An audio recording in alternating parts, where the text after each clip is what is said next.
Cool, man. Let's get rocking and rolling. So today we're going to be talking about the new VOC, why AI-led teams are shifting from NPS to customer stories. To do that, we brought on Fran, CEO of Hark. Fran, when did we meet each other?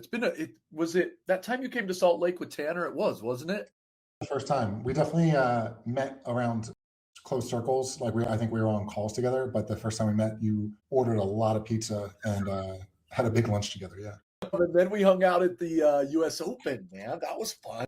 That was a ton of fun. Yeah. I mean, being in New York and getting to go to Queens and experiencing that was awesome. Oh my goodness. That was like bucket list. That was so Yeah. cool.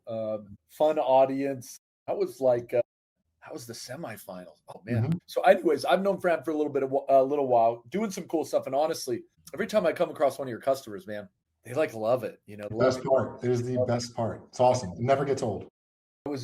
I thought it was maybe just a one-off, but it's now happened like 5 times. I was literally just on the call with Kate from Terra Cafe. And I was like, hey, I want to talk to you about something else. And she's like, but Fran.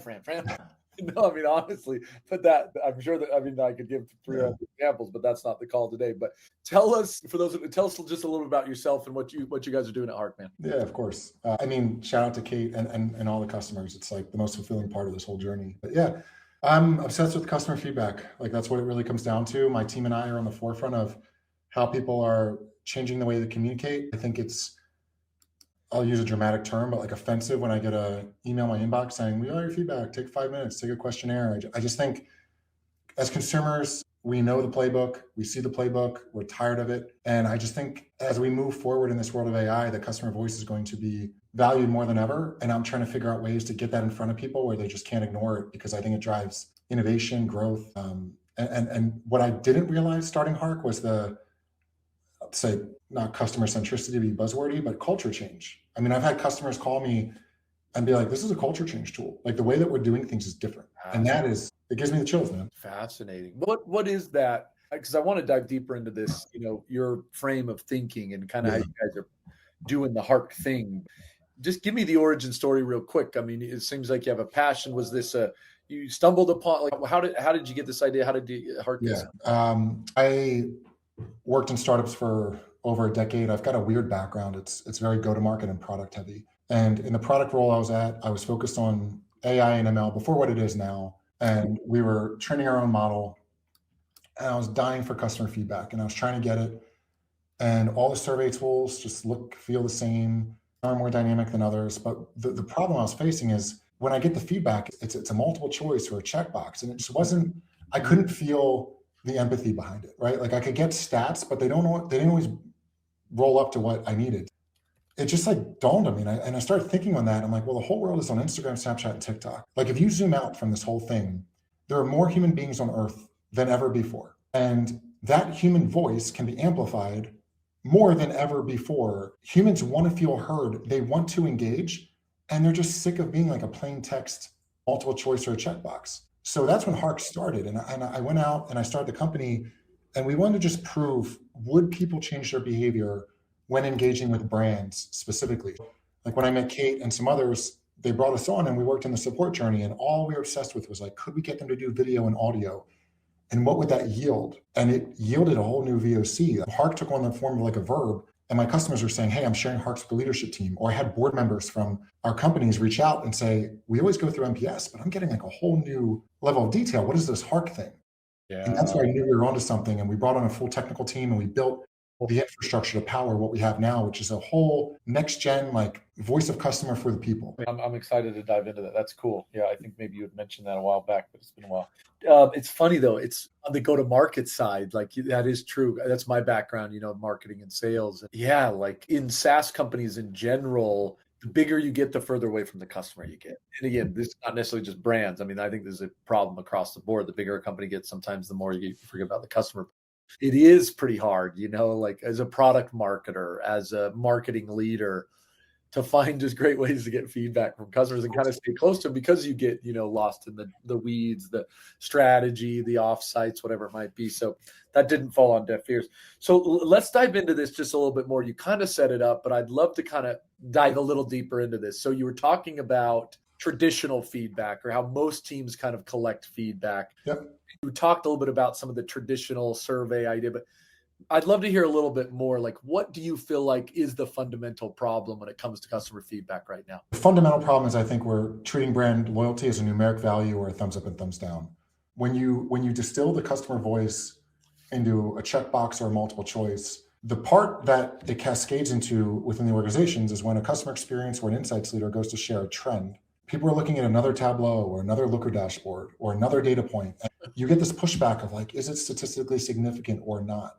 As operators, like we're still scrolling, man. Like we're on the phone, we're doing all that kind of stuff. And I know because I see it time after time, it stops you in your tracks when you hear the way that people talk about things, right? So like Hark, we do a lot of video. These companies can't watch a million videos every day, right? Like we do the topic analysis, we do the sentiment analysis, we do the modeling. So we tell you where the root cause issues are, but we do it in this like Netflix style where when you can bring empathy to a trend, like our leading indicator of success is when someone gets a Hark and they share it internally with another department. It's always, where did you get this data? Like, how'd you get that? You know, when people sign up to join one of these companies, you sign up because you believe in the mission. Like I know when you signed up for Signals, you were so jazzed about that.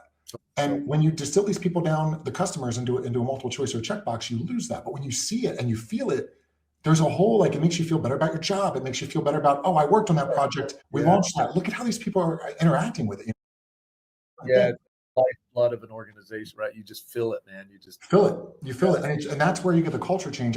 The thing that came up after I started Hark, a lot of people would reference Jeff Bezos gave this quote of like, give me a customer anecdote of our data point any day. And that wasn't the antithesis of like why I started this thing, but it holds very true. Like when you share this stuff with leadership and they can infer and make decisions that way, it's a no-brainer. Like the value exchange we give is so different from another like AI feedback synthesis model. Fascinating. Do you feel like it's the well, let's continue. I'd like to dive in a little deeper. One of the things you've been pretty vocal on is the concept of NPS. Yeah. You seem to not be a huge fan. Yes or no?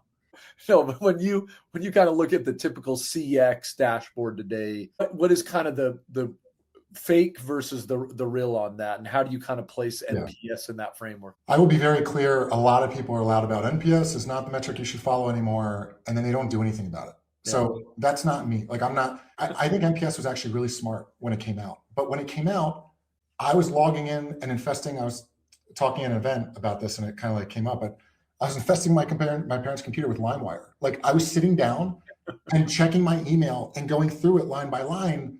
And that's when people would respond to NPS. Like, oh, this is interesting. It was actually a very clever way to say, what is our brand loyalty for these people that we don't know about? I thought that was actually really smart. Yeah. What I'm after now is, I don't think, like I hear it all the time is, okay, our NPS score is 85.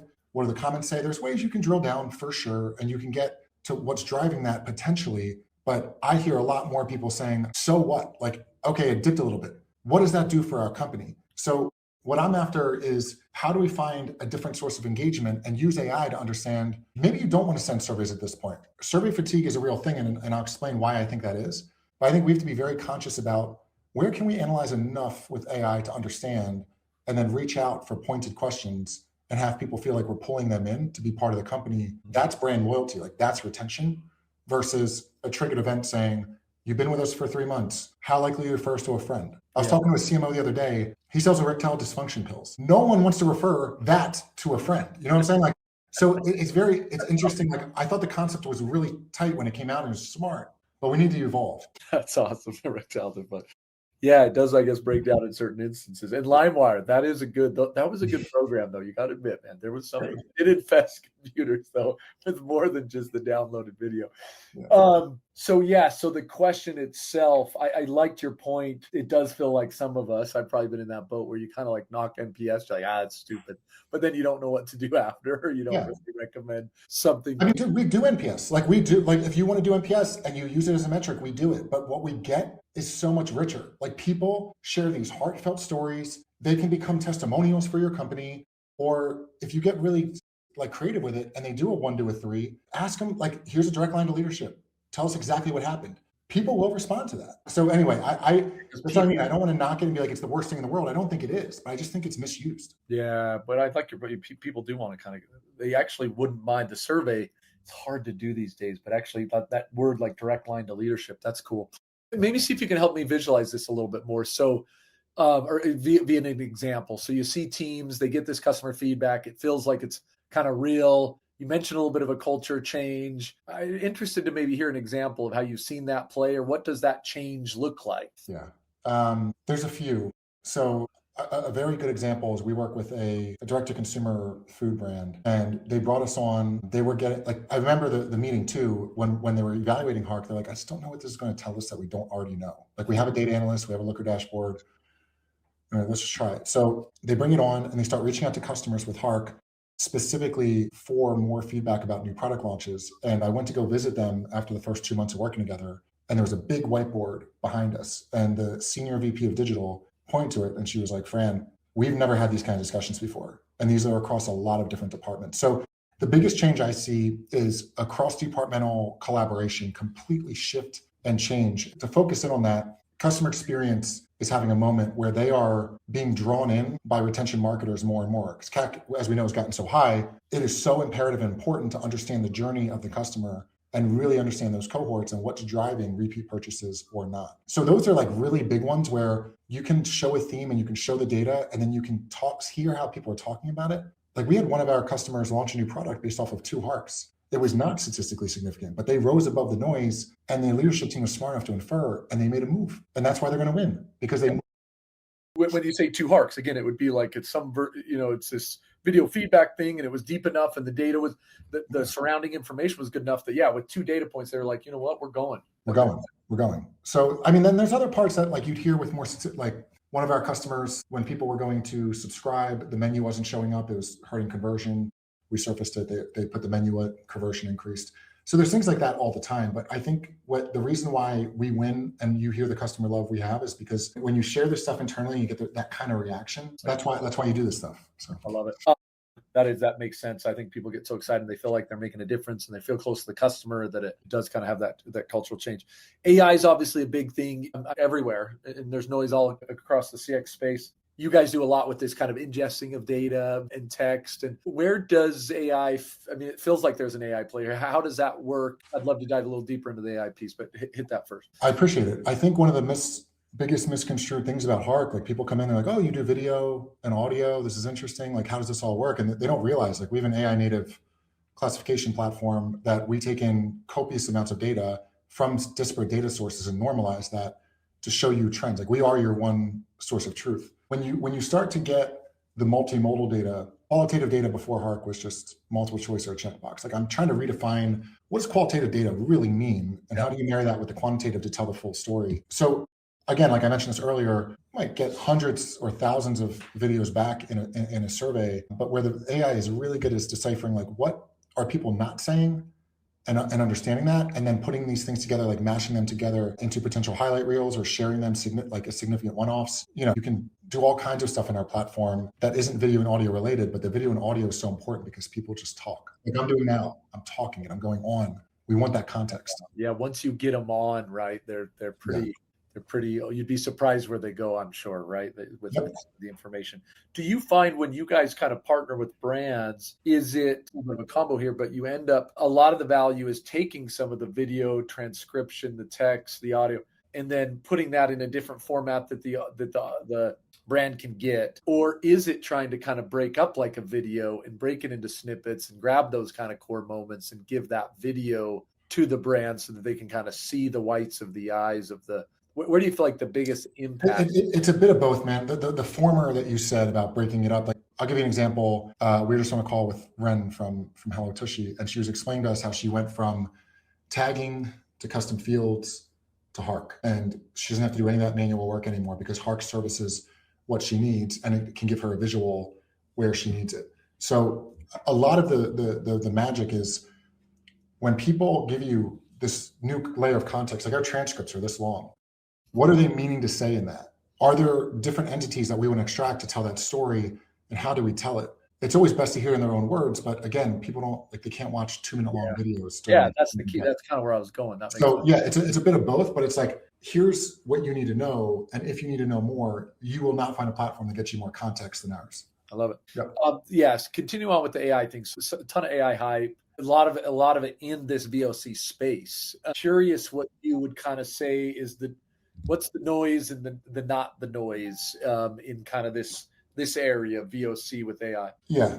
The most important thing with all of this is salient data. So you can offer chat, you can offer building reports. One of our customers came on over to us because she's like, I've got other team members that are asking questions to the platform and it's not giving them the right results. And I have to like do more work to rectify it than not, right? So when she came to us, that was like a big part of it for her. She wanted to gain that trust. I think trust is the cornerstone behind AI today. So that's first and foremost. And we delayed that launch for a long time because we wanted to make sure that the topic modeling and the infrastructure was there. The other part to that is I think the first party data has to change. Like if you're integrating all these different disparate data sources, that's fine. But if you have low contextual data, you're going to have low contextual insights. Yeah. So that's why we took a longer approach and a meatier one. But if we get this thing right, which we seem to be doing, you have so much more data to analyze. Yeah, fascinating. Yeah, it does seem like this. I mean, CX in general, AI, but voice of customer, yeah, it's coming your way fast. A lot of people listening, I think a lot of people are trying to start their journey and dive deeper into VOC. They're probably in that kind of survey plus NPS land. How do you kind of coach people to get going if they want to make a change and start shifting from that score-based model, into that story-based model? Yeah. What's the crawl, walk, run there, so to say? Yeah, it works for us really well. We'll come in and do a campaign. Like, what is some stuff that you're trying to hear? The bar is so low. Like, what are you going to lose? Right now, you're getting a 5% survey response rate. Like, are you doing anything with that? Usually people are like, okay, that makes a lot of sense. Like, let's try it. And we stand behind our product. So let's come in. We'll do the heavy lifting for you. And let's see what you get back. And then you put it on your contact us page. Let's see what people say when they come in. That's fascinating. And again, that's why our leading indicator is like when they get one of those moments and they share it, it hits, So then we'll do like a very closed loop of like, okay, well, with this data, here are the insights that we pulled. How does this look compared to what you have? Each of our companies have their own model, right? So like we can start to conform with the model and talk in their terms and all of these things. But usually from the onset, they're like, wow, this is like 90% of the way there.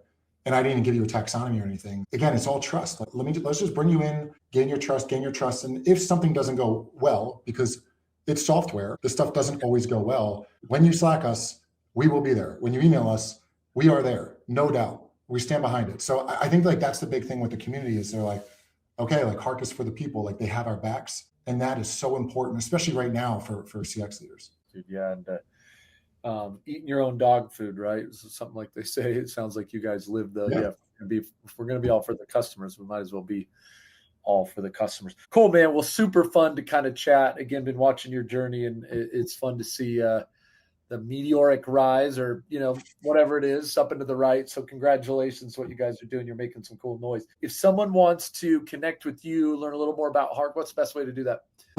I mean, I'm all over there. F Brisky is my name. If you just type in Hark, you'll see it's come up, or just like come in through our website and one of us will get in touch with you. Cool, man. Well, again, appreciate you taking the time. For the audience, have a fantastic day. Appreciate you, man. Thanks.